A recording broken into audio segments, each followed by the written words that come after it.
Hi, y'all. My name is Austin Strickland, and I'm reading a chapter a day out of the Y'all Bible version. And today we are reading Genesis chapter 11. The whole earth had one language and a common speech.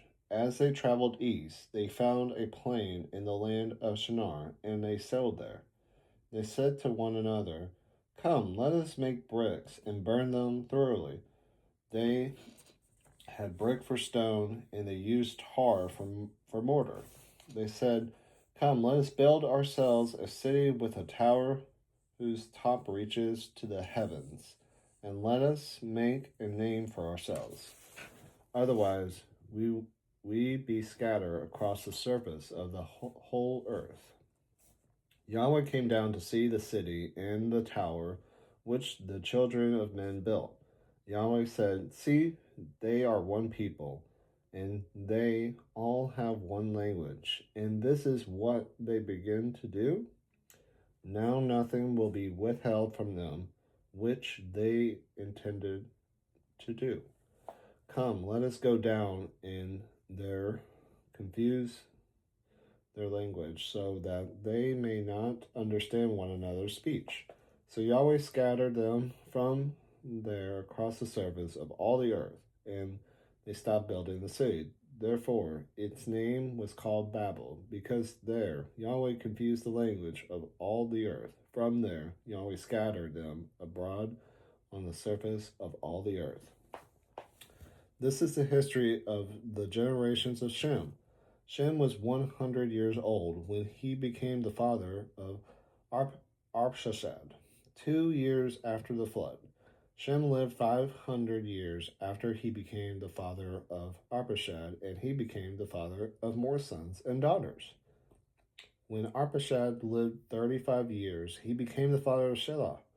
Arpachshad lived 403 years after he became the father of Shelah, and became the father of more sons and daughters.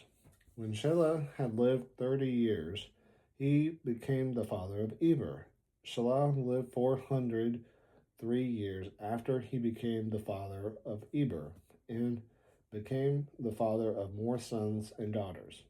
When Eber had lived 34 years, he became the father of Peleg. Eber lived 430 years after he became the father of Peleg, and became the father of more sons and daughters. When Peleg had lived 30 years, he became the father of Reu. Peleg lived 209 years after he became the father of Reu, and became the father of more sons and daughters. When Reu had lived 32 years, he became the father of Serug.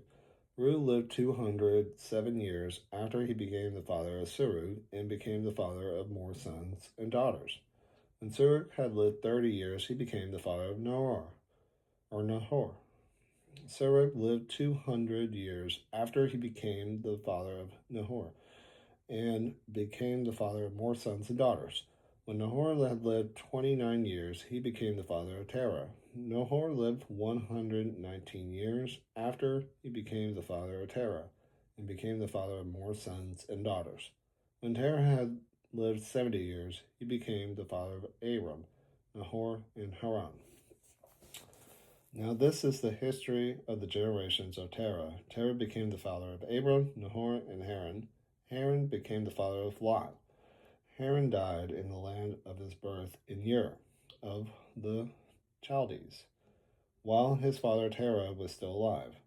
Abram and Nahor married wives. The name of Abram's wife was Sarai, and the name of Nahor's wife was Milcah, and the daughter of Haran, who was also the father of Iscah. Sarai was barren. She had no children. Terah took Abram his son, Lot the son of Haran, and his son's son, and Sarah his daughter-in-law, his son Abram's wife. They went from Ur of the Chaldees to go into the land of Canaan. They came to Haran and lived there. The days of Terah were 205 years. Terah died in Haran. See y'all tomorrow for chapter 12.